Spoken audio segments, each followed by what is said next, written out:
preenchidos do Espírito Santo, atentamente ouvir, atentamente escutar, atentamente guardar no coração aquilo que hoje vamos escutar, aquilo que hoje vamos refletir. E por isso agora te convido a voltar as vossas orações para Esther, que para nós falará aquilo que Deus deseja, será boca de Deus para os nossos ouvidos, consolo de Deus para os nossos corações.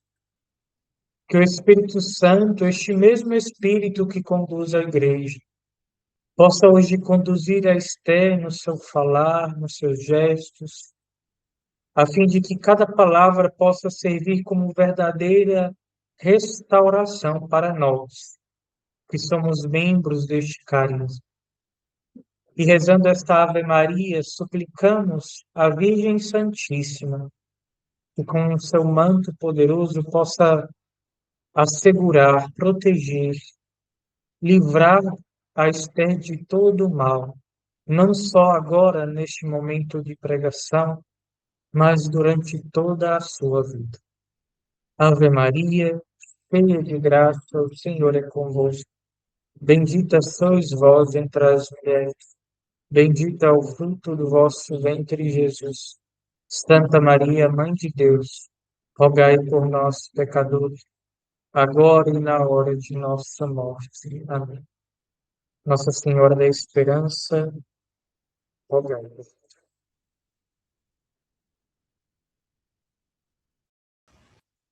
Boa noite, gente. Estão me ouvindo? Hã? Sim? Sim, Esther, tô te ouvindo. Ótimo. Bom, nesse momento eu estou vendo aqui que meu marido passa com esse fone aqui o dia inteiro, né? Trabalhando. Que coisa esquisita, gente. Acredito que aqui não tem ninguém que não me conheça, né? Todo mundo tem a alegria de me conhecer. E é uma alegria muito grande para mim ter conseguido parar nesse momento, né? É uma grande graça de Deus. Deus vir me pescar nessa noite e me colocar aqui para falar um pouquinho, né, com vocês, e me fez até passar um batom à noite, assim, uma hora dessa, né? E eu fiquei muito feliz mesmo com essa oportunidade. E ainda mais para falar sobre Santo Antônio. Emanuel tá chorando aqui na porta, me querendo, gente. Oh, meu Deus. Eu não vou nem ao banheiro sozinha, e quanto mais ficar uma hora aqui sem ele, né? É, eu queria falar com vocês primeiro, assim, que quando eu conheci a comunidade, eu conhecia Santo Antônio, claro, né? Todo mundo já ouviu falar de Santo Antônio, mas assim, daquela forma bem genérica, né? Que todo mundo ouve, que todo mundo, é o santo casamenteiro, é um santo milagreiro, enfim. Mas uma das coisas assim que me fez despertar esse olhar interessado pela comunidade foi ver e perceber o amor por Santo Antônio, né? Eu lembro que era muito interessante para mim ver aquela quantidade de pessoas, né? Eu lembro muito das vozes masculinas com tanta fé rezando a oração de Santo Antônio. E isso me chamava muita atenção, né? Aquela oração, o fervor com que os membros, né, rezavam aquela oração, o fervor com que os membros tinham aquela vocação, aquela devoção por Santo Antônio, e me fez olhar a comunidade com bons olhos, aquela devoção, né? E foi crescendo em mim um amor por Santo Antônio, mesmo sem conhecer a vida dele, né? Só conhecia ali aquela oração fortíssima que a gente conhece muito bem, né? Milagres desejais, enfim. E foi crescendo aquele amor, né? Aquele amor por esse santo que tem tanta história, né? Tanta coisa boa para nos falar, assim como a gente viu nesses dias de trezena. Eu não consegui acompanhar também todos os dias aqui ao vivo, mas acompanhei as pregações e quanta coisa o Senhor nos falou, né, por meio desses dias de trezena. E eu me perguntava, assim, acredito até que eu vi isso em algumas pregações, os irmãos falavam assim, é um santo com tantos milagres, né? Claro que todo santo, para ser santo, tem que ter milagre. Mas Santo Antônio é um santo que realizou milagres, né? Tão extraordinários, assim, milagres que anormais mesmo, assim, né? E Jesus me falava muito, assim, que Santo Antônio, né? Ele é nosso baluarte por isso, porque que nós precisávamos beber desses milagres extraordinários, né? Escandalosos de Santo Antônio, porque nós somos uma comunidade que muitas vezes não acredita, que muitas vezes é incrédula, que muitas vezes não acredita no poder, na força desse carisma que age primeiro na nossa vida, para depois realizar na vida do outro, né? Por muitas vezes nós vamos esquecendo, nós vamos fraquejando na nossa fé, né? Assim como lá Pedro, lá andando, né? Teve medo naquelas águas, teve medo, começou a afundar, assim como ele fraquejou lá, muitas vezes nós fraquejamos também. Então, nós precisávamos desse baluarte, Santo Antônio, assim, tão escandaloso nos seus milagres, por conta, né, disso. Ele precisava ser exagerado conosco, porque muitas vezes a nossa falta de fé é muito exagerada, né? E, e aí eu me perguntava, né, por que ele, durante essa semana, preparando essa pregação, ele ia me dizendo, Esther, você é uma dessas pessoas, né, que fraqueja, que tem medo. Oi, mamãe tá aqui.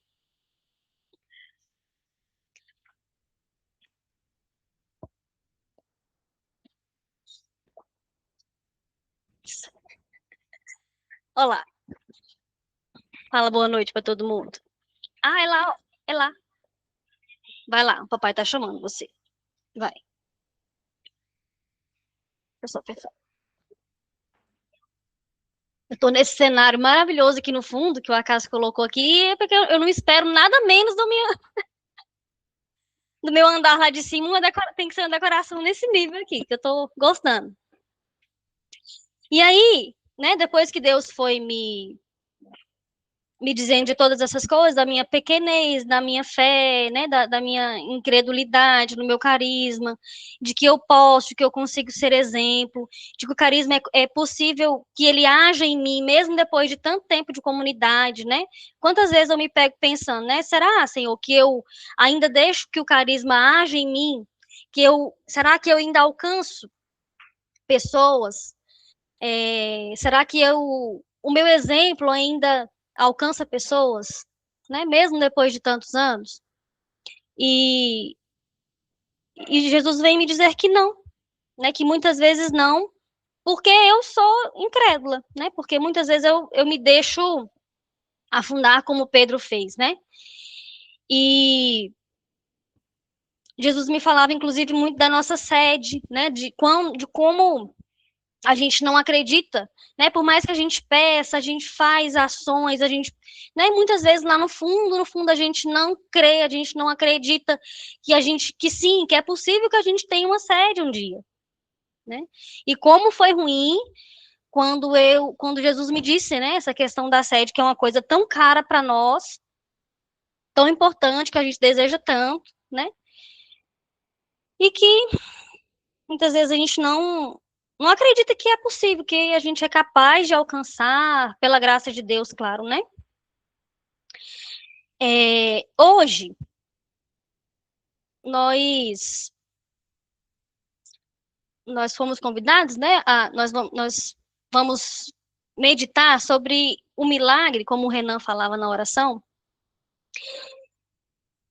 do menino Jesus, né? Que aparece para Santo Antônio, né? E aí quando a gente observa a imagem, né, na maioria das imagens de Santo Antônio, tem esse neném, esse menino Jesus, esse neném lá no colo de Santo Antônio, né, e não é por acaso, né, porque acharam bonitinho, vamos colocar uma imagem, né, vamos colocar Jesus aqui no colo de Santo Antônio que vai ficar mais legal, né, não foi isso. Aí a história, né, dos escritos conta que certa vez, na cidade de Pádua, Santo Antônio, né, tinha passado ali o dia, né, nas pregações dele, andando muito, né, estava muito cansado, e ele precisou se hospedar na casa de um nobre, né, um homem muito nobre, da família dos Condes, e hospedado lá, não sei ao certo quantos dias, mas em uma noite, ele já altas horas da noite, né, já no avançar da noite, o dono da casa observou que estava vindo um clarão muito grande lá do quarto de Santo Antônio, lá do quarto, né, do então Frei Antônio lá. E imagina, gente, né, com visita em casa, você observa que está vindo um clarão do quarto do seu hóspede, né, que estranho. E aí lá vai o homem lá dar uma olhadinha, né, ver que luz era aquela, que luz que iluminava tudo ao redor. E ali na fresta da porta, ele observou, né, ele viu Santo Antônio com o neném, né, com o menino Jesus no colo. E nos escritos dizem que o menino Jesus acariciava Antônio, né? Ele fazia carinho em Antônio e o homem ficou muito, né, admirado, assustado, impressionado, mas ao mesmo tempo que ele ficou impressionado, ele ficou apaixonado por aquela cena, né? E ele teve certeza naquele momento de que se tratava do menino Jesus, né? Não era um neném qualquer que apareceu e, enfim, Santo Antônio arrumou um menino na rua, não foi isso. E ali ele começou a contemplar aquela imagem, aquela cena, e logo depois o menino Jesus desapareceu. Tendo passado, né, esse momento de êxtase de Santo Antônio, ele saiu do quarto e foi encontrar com esse dono da casa. E aí ele falou: olha, eu sei que você estava olhando, eu sei que você viu, era o menino Jesus que veio me visitar, mas eu te peço, né, ele insistiu muito para que esse homem não contasse nada para ninguém. E assim esse homem fez, ele respeitou, mas ele disse que ele podia contar, mas só depois que ele morresse, né? E ele respeitou, ele não contou para ninguém, mas toda vez que ele ia contar para alguém, né, depois da morte de Santo Antônio, claro, aquela cena tinha sido tão impressionante para ele que ele enchia os olhos dele de lágrima mesmo. Ele era impossível não se emocionar com aquela situação. E tendo em vista, né, essa aparição do menino Jesus para Santo Antônio, eu consegui aqui destacar alguns pontos para a gente discutir sobre isso, né? Sobre essa aparição. Primeiro, o fato de ser um menino, de ser o menino Jesus. Jesus poderia ter aparecido adulto, Jesus poderia ter aparecido de outro jeito, de outras formas, mas não. Jesus quis, naquela noite, aparecer para Santo Antônio como um bebê, como um menino Jesus. Né? E os escritos falam que Jesus apareceu ali para Santo Antônio para acariciar, para consolar ele, né, depois daquela missão de evangelizar, porque ele estava cansado, para diminuir um pouco aquela fadiga, né, para consolar ele, né, para consolar nas fadigas dele. Então, quem melhor do que um menino, do que uma criança, do que um bebê para consolar, né? Não, Jesus não apareceu adulto, ele apareceu como uma criança. E como uma criança tem essa capacidade na nossa vida, né? E aí eu destaco aqui o fato de que é importante tornarmos crianças, né? Vocês vão me ver muito dando exemplos de filhos e de situações, né? Impossível eu, como mãe de 4 crianças, e ainda tem mais uma, né, agregada, que é a Sofia, impossível não citar coisas da vida deles, enfim. E me perdi. Que precisamos nos tornar como crianças, né? Ter o coração de crianças. O que é que envolve ter o coração de criança? A capacidade de acreditar no outro, né? A capacidade de perdoar, a capacidade de acreditar que vai dar certo, né? Como eu vejo isso no dia a dia aqui das minhas crianças, né? De, de que eles sempre têm. Gente, eu esqueci a palavra, mas é. Como é que é o nome daquela palavra que a gente acredita que vai dar certo? Alguém me diz aí? Enfim, é isso. Então eu vejo muito isso, né? E quando a gente vai crescendo, a gente vai perdendo essa capacidade, a gente vai ficando pessimista, a gente vai falar, ah, não, tal coisa também não vai funcionar, é melhor desistir logo, né? E as crianças não, as crianças, é isso, elas são otimistas, lembrei. Elas são sempre otimistas. O segundo ponto que eu, que eu queria destacar, e que eu até acho que eu já falei, que é a capacidade que as crianças têm de nos curar, né? Assim como o menino Jesus veio naquela noite para curar, para sarar o coração cansado mesmo, né? Como Santo Antônio estava cansado. As crianças têm essa capacidade na nossa vida, né? E eu testemunho isso nessa noite para vocês. E eu queria trazer aqui um pequeno exemplo que nem é da minha casa, né? Mas que eu vivi de perto, né? De quando, gente, eu não tô contando a hora, eu não sei que horas que eu comecei. Vocês veem para mim. É, Acho que todos vocês conhecem a história da minha cunhada, que faleceu tem 8 anos. E aí, quando ela faleceu, a Sofia tinha 3 anos e o Vitor tinha 12, que são os filhos dela, né? E aí, não tinha outra pessoa para cuidar da minha sobrinha e do meu sobrinho, senão a avó, né? Que é a minha sogra. E na época, assim, quando a Raquel faleceu, eu pensava assim, nossa, mas a minha sogra agora vai se afundar mesmo, né? Agora ela vai se afundar em depressão, em tristeza, ela não vai conseguir passar por isso, a gente se preocupava muito com ela. E, e Deus nos surpreendeu, né, com a postura da minha sogra diante da Sofia, porque ela precisou se fazer forte, né, e a presença da Sofia fez com que ela ficasse forte, com que ela, não que ela fosse obrigada a ficar forte, porque a gente tem que viver o luto, mas ela conseguiu viver esse luto, ela conseguiu dar um significado diferente para esse luto, porque a vida da Sofia foi curando o coração da minha sogra, né? E foi muito bonito de ver, e não só naquele tempo, né? Como tem acontecido isso. A Sofia, né? A vida da Sofia, eu digo só da Sofia porque ela é a mais novinha, né? E tem sido muito bonito ver o tanto que a vida da Sofia tem conseguido sarar essa ferida grande no coração da minha sogra. O terceiro, eu já falei de 2 pontos, né? O terceiro ponto que eu destaquei aqui para a gente falar sobre essa questão da imagem desse menino Jesus no colo de Santo Antônio é porque os escritos nos dizem que Santo Antônio, né, era conhecido como doutor evangélico. Por quê? Porque ele pregava muito, ele saía pregando o dia inteiro em várias cidades e pregava e até que morreu de cansaço. Morreu de tanto que ficou doente, que não se cuidava, que só pregava, que enfim. Mas isso.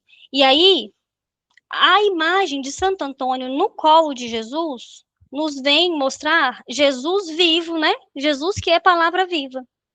Então tem até umas imagens que mostram a Bíblia, né? E Jesus sentadinho ali em cima. Então, essa imagem vem nos mostrar isso, que Jesus é, vem representar a palavra viva, né? E que nós possamos pedir agora a graça a Jesus de que ele venha nos visitar, né? Assim como o Renan pedia na nossa oração, que ele venha nos visitar, nos trazer esse ardor que só a presença dele traz para o nosso coração, né? E não só nessa noite, mas em toda a nossa vida, em todo o nosso caminho, né? Vocacional, nos nossos dias, que ele venha nos visitar nas nossas fadigas, que ele seja esse refúgio para nós mesmos. E falando dessa questão dele ser conhecido como Doutor Evangelho, eu separei aqui para o nosso final, para a gente fazer a leitura da meditação do dia, que vem falar muito sobre, né, vem casar muito com esse meu terceiro ponto que eu separei aqui. Se quem tiver aí quiser me acompanhar. Anunciai a voz da alegria até o extremo da terra. Ó pregadores, anunciai a voz da alegria. Qual é? Pedi para que vosso gozo seja completo. Anunciai-a não só aos justos existentes na igreja, mas até ao extremo da terra, isto é, aqueles que estão fora dos limites, isto é, dos preceitos do Senhor, para que nós, para nós são limites de viver, a fim de que ouçam a voz da alegria e adquiram pleno gozo sempre eterno. A este gozo nos conduz a Jesus Cristo, assim seja. Então, meus irmãos, assim como fez Santo Antônio, né? Que ele sirva de exemplo para nós, né? Que a gente possa sempre se espelhar na vida desse grande homem, desse homem que vivia mesmo o evangelho, né? E viveu para não só viver o evangelho, mas para levar aos outros, né? Quantos corações daquela época, não só daquela época, mas até hoje, né? Assim como nossos corações o seguem como exemplo, mas imagine a graça de ter convivido com Santo Antônio naquela época e quantos e quantos corações ele convertia em cada pregação que ele fazia, né? Assim como nós já vimos, nós que conhecemos a sua vida. Então, que nós possamos pedir a Santo Antônio, né? A sua intercessão para que nós possamos bem viver a nossa consagração, para que nós, para que ele, né, a exemplo dele, nós possamos levar o evangelho aos quatro cantos, para que nós possamos não duvidar da nossa capacidade, que foi o próprio Deus, né, que nos deu. Glória ao Pai, ao Filho e ao Espírito Santo, como era no princípio, agora e sempre. Amém.